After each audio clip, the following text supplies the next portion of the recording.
Bismillah walhamdulillah ahmaduhu wa usalli ala rasulil kareem amma ba'd. Rabbi shrah li sadri wa yassir li amri wahlul uqdatan min lisani yafqahu qawli. Allahumma arina al-haqqa haqqan warzuqna ittiba'a wa arina al-batila batilan warzuqna ijtinaba. Amin ya Rabb. I want to talk about coping mechanisms when it comes to life. The reason is because and this can help in marriage and all aspects of life, okay? But what I see is those of us that are involved in studying the fitans of the age, ilmul akhirul zaman, those of us that are involved in this, we get more affected by it than we should. And I don't mean inaction. I don't mean, actually there are two interesting responses to learning about the Akhirul Zaman, and that is, one is inaction, and the other is you get so obsessed that you start analyzing every little thing, and you're so obsessed with like every little information you can get. And you lose balance in your life, you lose balance in your relationships, you lose balance. So we need to understand coping mechanisms and the proper way to look at things. Look, brothers and sisters, there is the internal reality in my head, and then there's the external reality. Okay? I could be stuck in a traffic jam, and then I blame the traffic jam for my stress inside because I'm stuck. Why is a traffic jam like this? So the external affects my internal. And when we allow that, look, there can be the same person in the same, three different people in the same stressful situation. A man, your wife is upset for whatever reason. It doesn't even matter. Okay? Your wife is upset and she's yelling at you. One person responds to her, let's say, aggressively. Same situation, another wife is yelling at her husband and he responds to her, let's say, lukewarm. And the third one doesn't respond to her in the negative sense of responding to her. Well, how does this happen? What's going on here?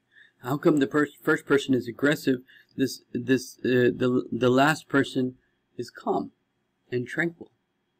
Because there are people, having iman has to mean that the knowing of the external reality does not affect your internal state.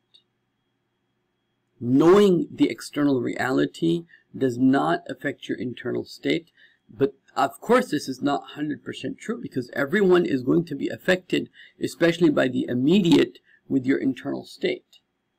But what will not happen is that you won't become obsessed with it. You won't become overwhelmed with it. Okay? And you'll be able to manage it. You have to be able to manage.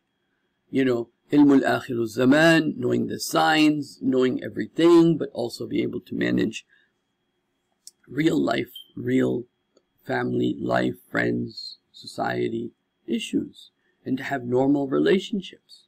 I've noticed many people that have come to the understanding of ilmul akhirul zaman, the knowledge of the end times. Many people have come to understand, okay, we're in a really terrible situation in the world today.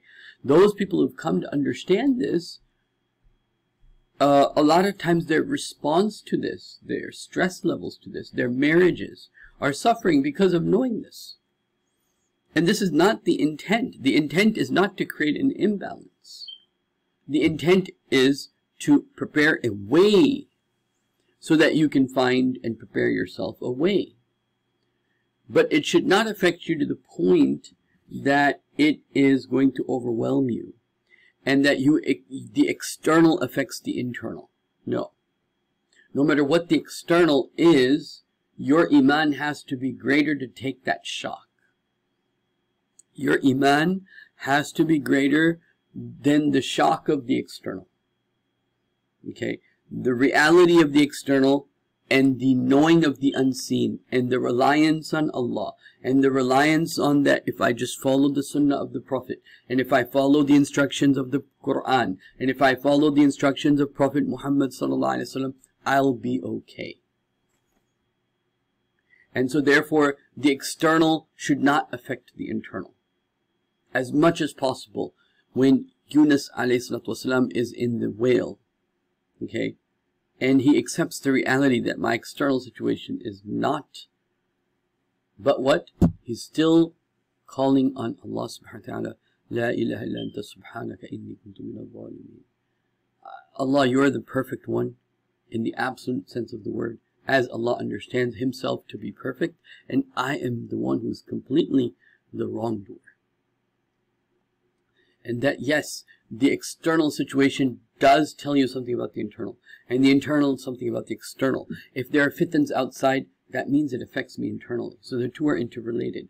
But in terms of your iman, in terms of your calmness, in terms of your coping mechanism, the external should not impact your internal to a degree that you can't take the shock, and to the point where you shut down, or to the point that you overreact, or to the point where you completely isolate yourself from your families. No. The external threats should be less than your iman. Okay? Less than your, if the external threats are great, your iman has to be greater. Your trust in Allah has to be greater. Okay? And so, we have to practice this. Now, there are some things that will help us in this regard. One thing is that you have to have a good sleep. Okay? What, you know, the Sunnah of the Prophet is after Isha, he didn't talk to anybody. He only talked to his household, and he began to shut off. Why? Because it's night. Night means begin to shut off. You should shut off your social media, especially the last thing that you do during the night. They're going to be with you all night. Okay? The things you do, the last thing you do all night is going to be with you all night. Okay? So, it's very, very important that you practice that once nighttime comes in, that's it. It's time to go to sleep. You shut off physically. You don't talk to anyone except for your wife or your family members. You begin to focus on Allah subhanahu wa ta'ala. You focus on the Quran. You focus on the Prophet sallallahu alaihi wasallam. You focus on the Sunnahs, the Quran, and you wind down, because that's what وَجَعَلْنَا اللَّيْلَ لِبَاسًا, and we made the night a covering, a time for rest. Okay? And so the night time is a time for rest, and that's what we should do. We should rest. And what does that mean? That means to begin to turn off all your social media. You know, the husbands and the wives can say, okay, look, we're going to have a basket, and this is where we're going to, after like Isha time, our phones go there. No looking at Telegram, no looking at Shiekh Omar Baloch, none of that. That's not the right thing to do at that time. Unless it increases your iman. Then, yes, there's an exception. If you are listening to Quran, or you're listening to something that increases your, your iman in Allah, and if it's the last thing you're going to sleep with, and then that, helps you in that sense, that that's the last thing you're going to go to sleep with, and so if it's the last thing you go to sleep with, listening to Quran, or certain lectures, if it's like a lecture about Allah and His Messenger and His Sunnahs, and really connecting to the ultimate concerns, then that's good. But if it's about news and what's happening in the world and the problems of the world and the crisis of the world, and that's the last thing you go to sleep with, that's not a good idea. And when you wake up, what you touch the first thing should not be the phone and the social media. The first thing you should do is get up, pray, do adhkar, remember Allah subhanahu wa ta'ala. This time is very, very important. The time you sleep. Sleep early, get up early, and sleep and get up fresh, And when you get up fresh, you'll be ready to deal with the day. And you don't control the external, you control the internal. You control your mindset. The first things in the morning you should do should be dealing with iman. And the last things you should do before you go to sleep should be things dealing with Iman. So this, in fact, I would say even better than that is what? When you are about to go to sleep, or rather after Maghrib time, you should begin to wind down. Okay? What you eat is very important. How you sleep is very important. Don't eat before you're about to sleep, and then have a good sleep. And then what you do after Maghrib time, all the way till Fajr time, that's like the Tahajjud time, right? That's the time for Allah. Do in the daytime what you gotta do. Listening to Islamic lectures during the daytime, unless it's the type of lecture where it's teaching Quran specifically, or teaching you about the Sunnah of the Prophet. But if it's a type of lecture that's talking about news and global crisis and stuff like that, it's better to shut off. Allah made the night to rest. And so your internal state has to be stronger and more balanced and more stable than the external. You don't control the external. You control the internal. Your wife is yelling at you. It's okay. It's no day of judgment, right? If you're not scared of the day of judgment, then don't be scared by any other conflict in life, whether it's your wife, your boss, anything else. It doesn't matter. Okay? And begin to shut off after Maghrib. Okay? And put your phones away after, before you. In fact, the radiation from the phone is probably not very good. And so it's best to start winding up to go to sleep. Winding up to get ready to go to sleep and spend time with your wife, spend time with you and Allah. So nighttime is for, your family, and then your wife, and then more than that, with Allah. You start focusing your thoughts on Allah subhanahu wa ta'ala. So, what you eat, how you sleep, your attitude internally on how you're going to deal with crisis in life, and focusing more on the internal than the external is going to be very important. And of course, I want to end by saying probably the most important thing: you have to make time to read Quran. You have to make time to read Quran. Now, when a person is sick, they can't do that much. And so a person becomes slower and is not able to accomplish that much. Why? Because they're sick. So one of the signs of the Day of Judgment is that time will speed up. But time is an internal mechanism. It's the external mechanism, but it's also is something that time just passes internally, right? You're playing a video game, time just passed. So the sicker you are, the faster time moves, spiritually speaking. You're playing a video game, watching TV, time just went by. You were not focused.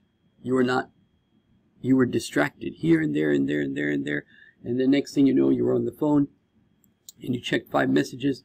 That became 50 messages. And you got into a heated debate in a chat room with someone. And now you got into a fight with your wife because she wasn't giving you time. And the next thing you know, the day is gone. Okay? So the more healthier you are, the more you'll be able to accomplish. Therefore, you have more time. The weaker you are, the less you're able to accomplish.